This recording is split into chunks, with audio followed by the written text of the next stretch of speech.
What's up everybody, Jesse with BRS Fresh. Today I want to talk to you about another really cool stone that we have, and that is the Burma Petrified Stone. You guys, you've got to take a look at this. This literally looks like petrified wood, and look at the sparkle from some of the minerals and the quartz that's in this. Very, very cool. There's a lot of coloration in here, like a lot of dragon stone type of color that you'll see in this, but the layering and the pockets and the striations in this are wild. Also, this one, unlike really any of the other rocks that we have, it has, it's really long, right, in its orientation.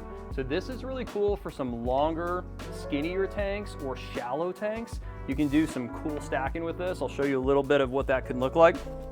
And also, look at the variation that you're getting in here with this one. And because of the way this is oriented, I think I'm gonna go vertical on this one, at least show you guys that vertical could look really cool with this rock. And as I'm placing this, just like be picturing what fish, plants could look like against this, the amount of like little pockets and caves that you could make.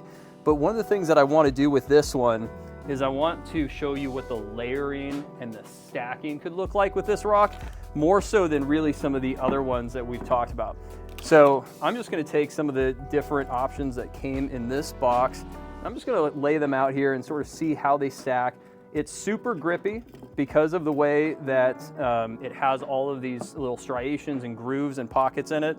This little one right here, I mean, take a look at that. That literally looks like a little petrified trunk. And we know how we get this, right?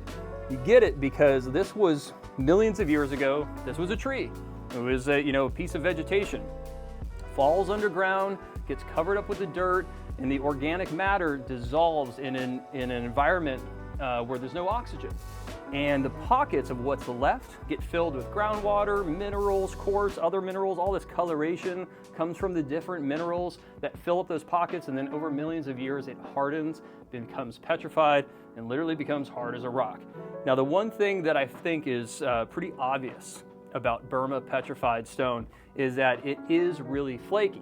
Now, the thing that's cool about that though is that you can really use that to your advantage. You could break one of these up into small little pieces and do kind of a cool little carpeting of pieces, or maybe trail out from some larger pieces into smaller pieces, create some sort of look like that. So I'll just layer some of these up here like that.